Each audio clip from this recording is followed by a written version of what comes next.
Aimez-vous les films d'espionnage? Ils sont pleins de mystères et d'intrigues avec des ennemis cachés qui complotent toujours contre les bons types. Savez-vous que vous avez un ennemi dans la réalité qui complote pour vous faire du mal? Restez avec moi et apprenez davantage là-dessus.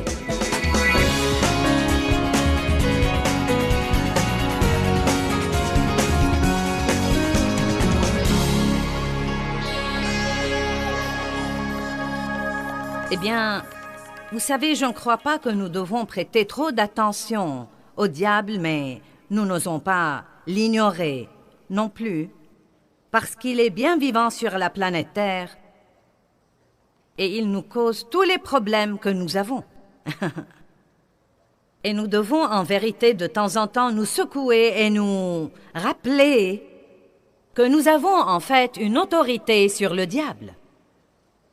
Nous devons utiliser cette autorité et l'exercer, mais surtout, je pense que nous devons bien comprendre les stratégies de l'ennemi parce qu'il est très trompeur.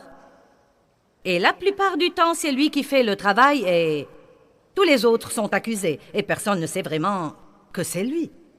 Et donc, nous devons de temps en temps étudier là-dessus de nouveau. Je crois que vous pouvez exagérer en étudiant trop sur la guerre spirituelle et les démons et le diable, mais c'est tout aussi mauvais d'être ignorant et de ne pas comprendre qu'il sera un problème si nous le lui permettons. 2 Corinthiens chapitre 2 dit « Si vous pardonnez quelque chose à quelqu'un, je pardonne aussi.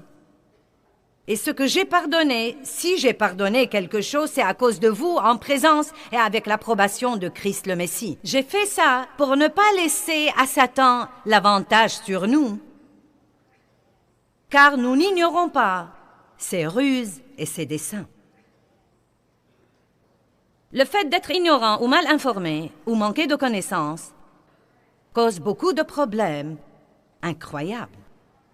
Et ce n'est pas parce que l'apôtre Paul a reçu une grâce de Dieu à cause de son ignorance et de son manque de connaissances que nous ne pouvons pas, même inconsciemment, ouvrir des portes à l'ennemi qu'il pourra passer et ainsi apporter la destruction dans nos vies. J'allais à l'église pour beaucoup d'années avant de vraiment comprendre que le diable était un vrai problème dans la vie. Je pensais que le diable était un personnage d'Halloween, quelqu'un vêtu d'un costume rouge avec une fourche et une queue rouge. Non, mais c'était à peu près tout ce que j'en savais. Et je n'avais pas la moindre idée des véritables problèmes qu'il me causait.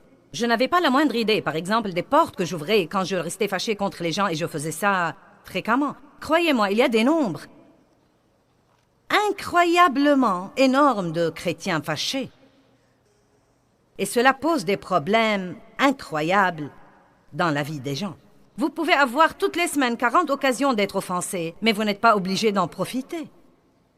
Paul dit « Je ne vais pas laisser à Satan l'avantage sur moi. » Quand vous nourrissez le non-pardon, l'amertume, le ressentiment, l'offense, vous ne faites pas du mal à la personne qui vous a blessé, vous vous faites du mal à vous-même et vous ouvrez une porte au diable. Quand Dieu vous dit de pardonner, c'est en réalité pour votre bien.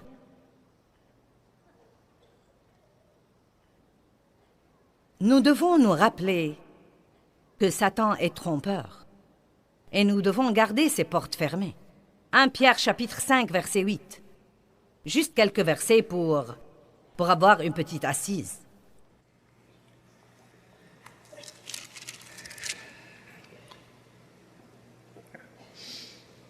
Soyez bien équilibrés, modérés, sobres. Soyez vigilants et prudents à tout moment, à tout moment, à tout moment, non seulement le dimanche matin, non seulement de temps en temps, mais à tout moment. Car votre adversaire, le diable, rôde comme un lion rugissant avec une faim dévorante, cherchant qui il pourra attraper et dévorer. Il rôde comme un lion rugissant, mais Jésus est le lion de la tribu de Juda. Amen. Notre Dieu règne. Nous devons être conscients des ruses de Satan et de ses desseins. Nous devons connaître sa nature. Vous savez, nous étudions la nature de Dieu. J'ai beaucoup étudié le caractère de Dieu. Un des moyens dont vous pouvez apprendre à écouter Dieu, c'est de connaître le caractère de Satan et de connaître le caractère de Dieu. Donc vous savez tout de suite quand vous entendez ou ressentez ou sentez quelque chose, si la nature de ce que vous ressentez ou de ce que vous sentez est de Dieu ou si ce n'est pas de Dieu. Je ne pense pas que nous puissions espérer écouter Dieu avec succès si nous ne connaissons pas la nature, non seulement de Dieu, mais de notre ennemi. Donc il y a 4 choses dont je veux vous parler pendant ce week-end, qui sont toutes des stratégies de Satan. Et ce sont des choses importantes sur son caractère et sur sa nature, dont nous devons être bien conscients. Numéro 1, Satan est un menteur et un trompeur. Numéro 2, il est le destructeur. Il veut détruire en fait tout ce qui est bien dans nos vies. Il est aussi un dominateur et un manipulateur. Il veut nous voler notre liberté. Il ne veut pas que vous soyez libres dans n'importe quel domaine de votre vie. Et il est l'accusateur des frères. Maintenant, je crois que si nous pouvons apprendre ces 4 choses ce week-end, nous partirons avec des informations et une connaissance révélatrice qui vont nous aider à ne pas être trompés par l'ennemi. Donc, Père, nous te remercions pour cette parole. Et nous savons que le diable n'aime pas que nous parlions de lui et que nous le démasquions. Et nous avons déjà prié et nous te remercions d'avance pour la grande victoire. Comme quoi, le moindre de ces plans maléfiques ne marchera pas. Les gens vont apprendre et prêter attention. Nous allons avoir la paix dans cet endroit. Et je te remercie parce que l'ennemi sera démasqué dans la vie des gens et leurs yeux seront ouverts. Et les choses seront différentes pour eux au nom de Jésus. Amen. Maintenant, quel que soit le nom dont on l'appelle, Lucifer, le diable, Satan, le malin, le trompeur, le séducteur, le menteur, l'important que vous devez savoir, c'est qu'il vient pour un but et un seul but, et c'est de tuer, voler et détruire. Jean 10, 10. Vous m'entendez le citer tout le temps, j'aime ça. En réalité, le nom de notre programme télé est plutôt tiré de ce verset, car ça a plutôt été mon expérience. Le voleur ne vient que pour voler, tuer et détruire. Mais Jésus a dit, je suis venu. J'en suis si contente, pas vous? Je suis venu afin que vous ayez la vie et que vous en jouissiez et que vous l'ayez en abondance, pleinement, jusqu'à ce qu'elle déborde. Donc Satan veut enlever tout ce qu'il peut enlever, mais Dieu veut ajouter tout ce qu'il peut ajouter. Satan ne veut rien nous laisser. Dieu veut tellement nous donner que ça va déborder de nos propres vies et rejaillir sur tous ceux qui nous entourent. Amen. Jésus est venu non seulement pour que nous ayons la vie, mais encore pour que nous jouissions de nos vies. Et vous savez quoi? Le diable veut que vous ne jouissiez de rien. Il ne veut pas que vous vous amusiez. J'ai passé beaucoup d'années où j'étais contre moi-même. Je ne m'aimais pas. Je n'aimais pas ma personnalité. Je n'aimais pas ma voix. Je n'aimais pas ceci. Je n'aimais pas cela. Et écoutez-moi, je veux vous dire que j'aime ma personne maintenant. Et je veux que vous sachiez que ça rend le diable fou que vous vous aimiez. Amen. J'aime toutes mes petites manies, toutes mes petites étrangetés et les choses uniques chez moi. Et ça rend le diable fou que vous ayez une bonne relation avec vous-même. Vous savez pourquoi ça le rend fou? Parce que si vous avez une bonne relation avec vous-même, vous allez commencer à aimer les autres. Mais vous ne pouvez pas donner quelque chose que vous n'avez pas. Si vous ne vous aimez pas, vous ne pouvez aimer personne. Nous devons prendre le temps de réfléchir à quel point le diable est méchant et qu'il est la source du mal partout dans le monde et de tous les mauvais trucs qui se passent dans le monde. Mon Dieu, les nouvelles pourraient déprimer n'importe qui. Non mais des meurtres et des viols et des vols et de l'avidité et... Non mais tout le message c'est que vous ne pouvez faire confiance à personne et que tout le monde est malhonnête et que tout le monde est corrompu et...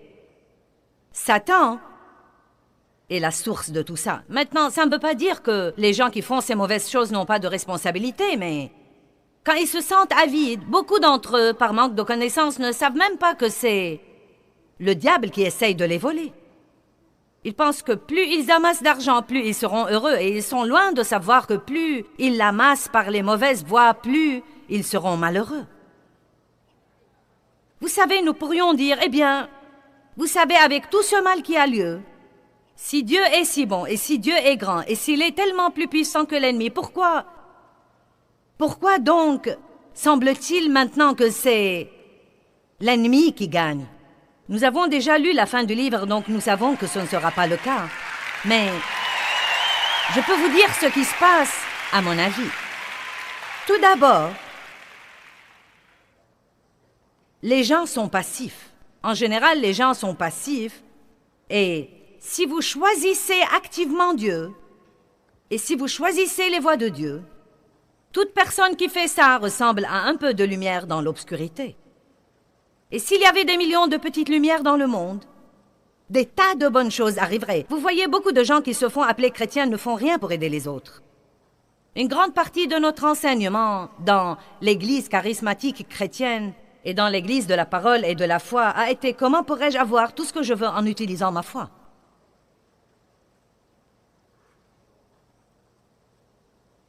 Comment pourrais-je avoir mon exaucement? Comment pourrais-je avoir? Comment? Même notre ministère, comment pourrais-je agrandir mon ministère? Et et moi. Dieu nous a donné la foi, mais il ne veut pas que nous l'utilisions pour avoir ce que nous voulons. Il veut travailler dans nos vies et nous guérir et nous rétablir, mais d'un autre côté, il veut que nous passions nos vies à aider les autres pour leur donner la même chose qu'il nous a donnée à nous. Et donc même les chrétiens ne laissent pas leur lumière luire très efficacement car, là encore, il y a parfois un manque de compréhension que c'est là que réside la véritable vie. Vous ne pouvez pas être égoïste et être heureux. Si vous m'entendez dire rien d'autre ce soir, écoutez ceci. Vous ne pouvez pas être égoïste et heureux. Et si vous êtes malheureux, vous devez peut-être arrêter d'accuser votre femme, vos enfants, votre manque de revenus, votre ceci, cela et quelque chose d'autre, votre passé, vous savez. Et vous devez peut-être dire, qu'est-ce que je fais pour aider quelqu'un d'autre? Vous serez étonné de la joie qui commence à bouillonner en vous quand vous arrêtez de focaliser sur vous-même. Allez, je prêche mieux que vous ne réagissez.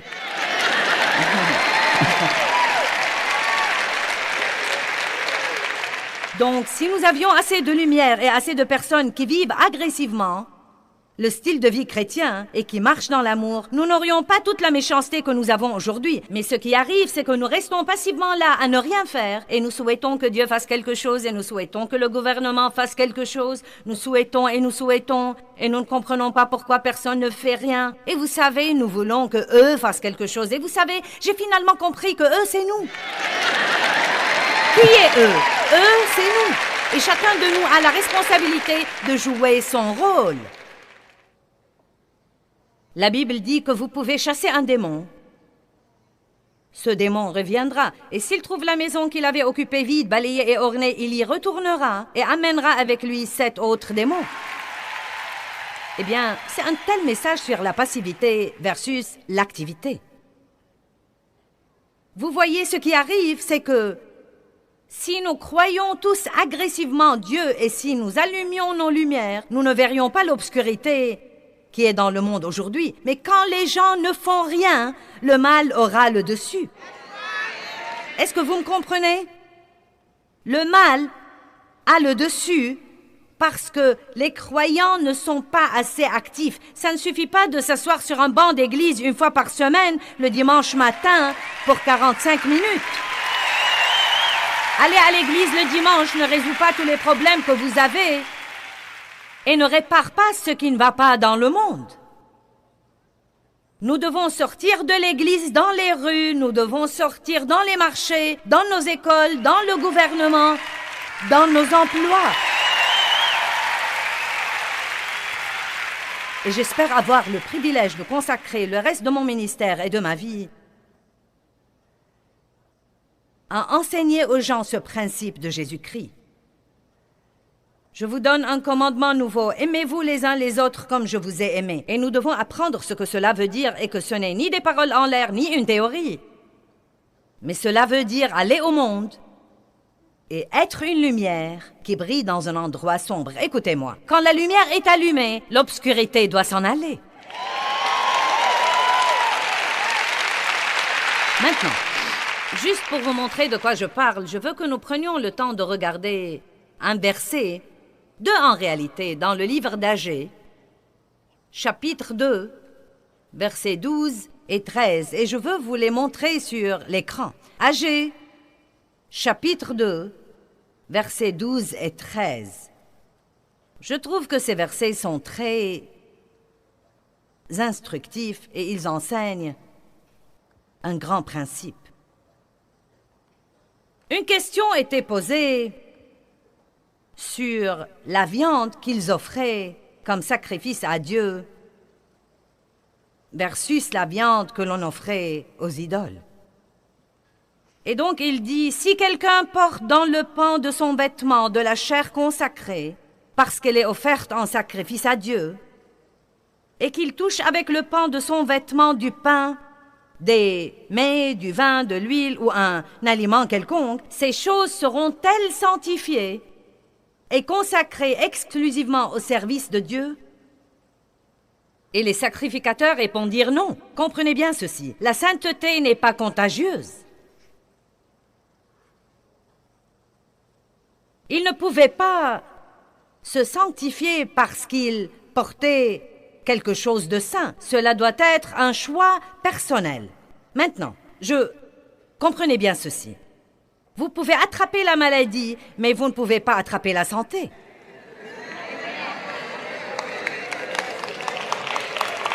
Amen.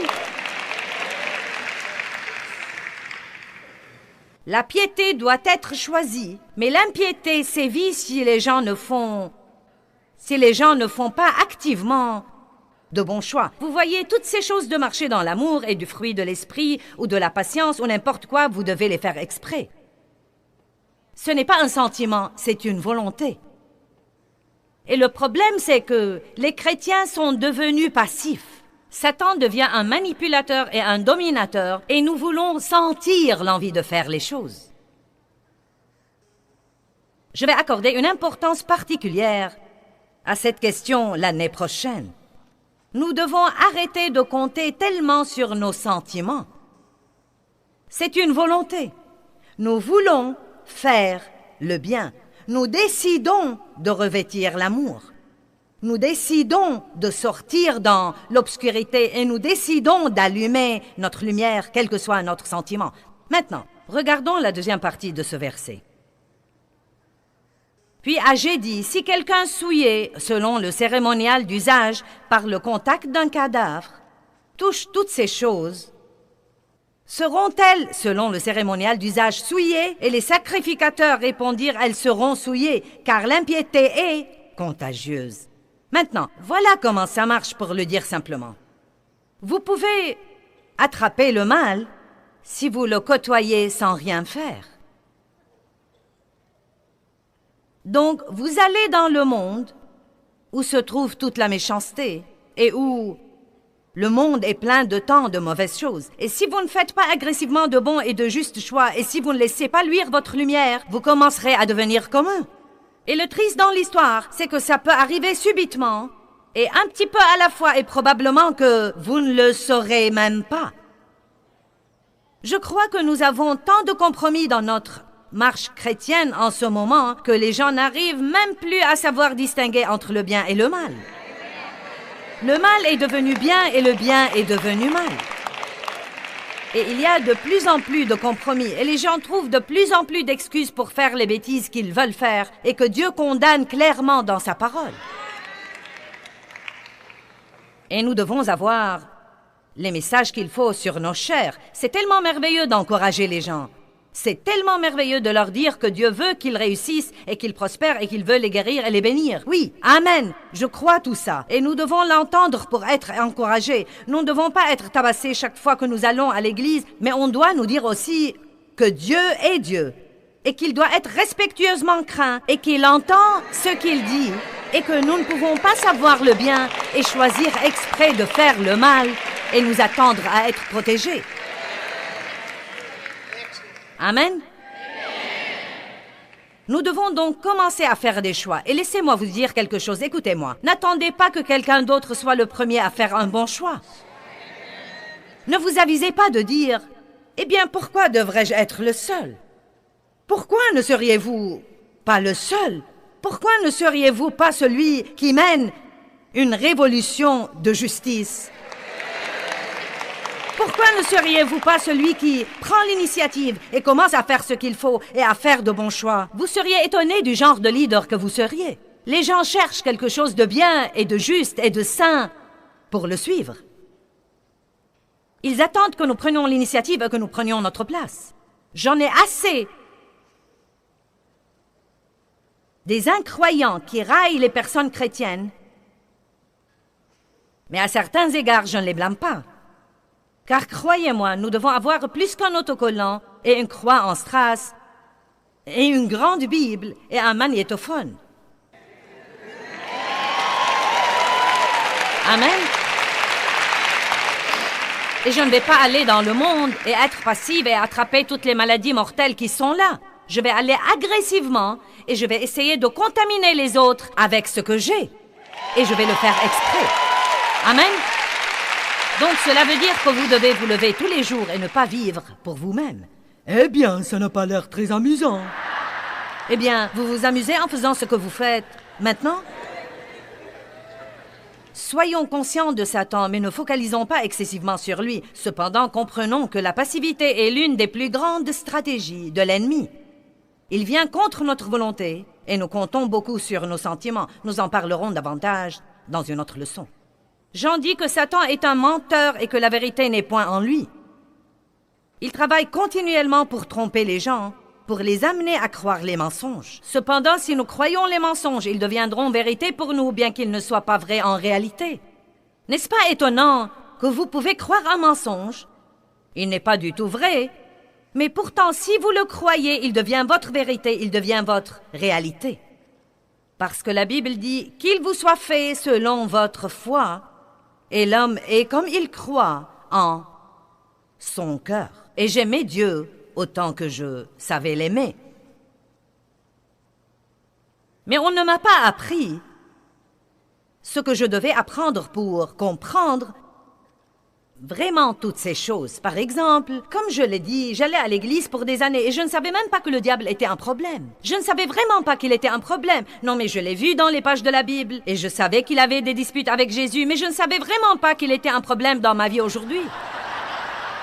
Et c'est très navrant d'être dans l'église pendant des années et de ne pas savoir que le diable détruit votre vie et qu'il est derrière toutes les occasions que vous avez d'être offensé. Chaque fois que vous voulez nourrir le non-pardon, chaque fois que quelqu'un se moque de vous et vous embarrasse et vous rejette et vous abandonne, Satan est derrière toutes ces choses.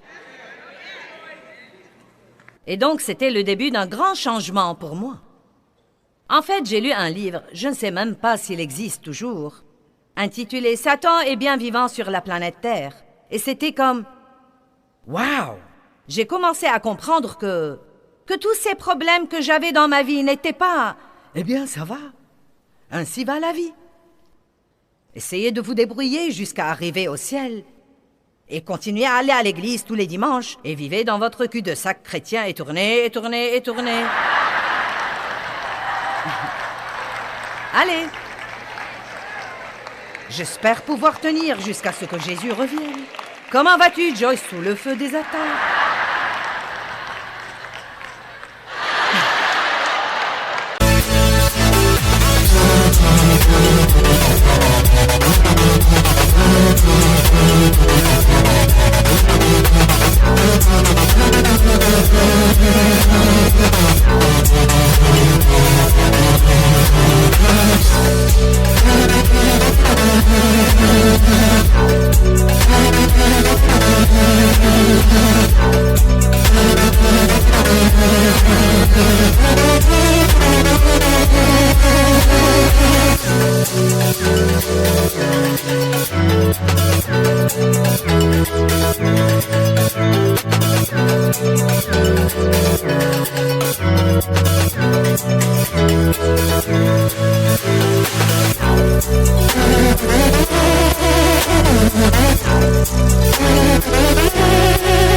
Et quand j'ai appris la vérité, je me suis fâchée à cause des années que j'avais perdues. Voilà! C'est pathétique que les gens aillent à l'église semaine après semaine après semaine et qu'ils n'écoutent que la doctrine. Nous avons besoin d'une bonne et solide doctrine. Ne me comprenez pas mal, nous en avons vraiment besoin. Nous devons savoir pourquoi nous croyons ce que nous croyons et elle doit être juste et elle doit être biblique. Mais nous devons enseigner aux gens comment vivre.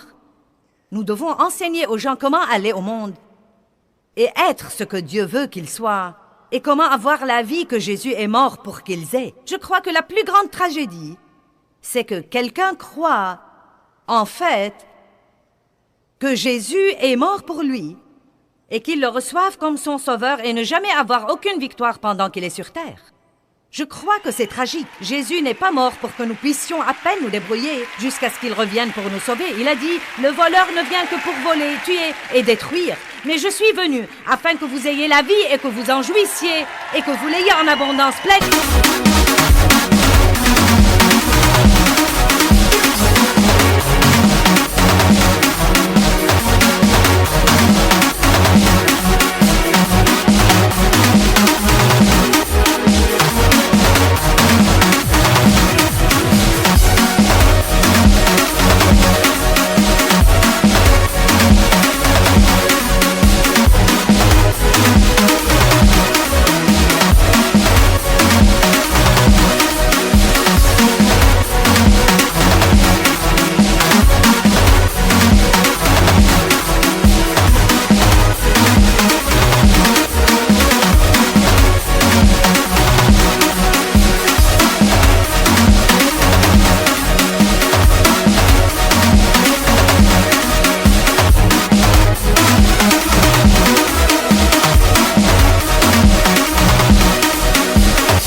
Jusqu'à ce qu'elle déborde. Allez, rendez gloire à Dieu.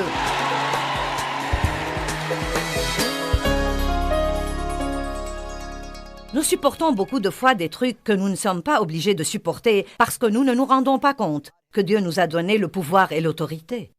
Luc chapitre 10, 19 dit « Voici, je vous ai donné l'autorité et le pouvoir de marcher sur les serpents et les scorpions et la force et la capacité physique et mentale, sur toute la puissance de l'ennemi, et rien ne pourra en aucune façon vous nuire. » Quand nous prenons au sérieux la question de faire les choses à la façon de Dieu, il nous répond par des exaucements.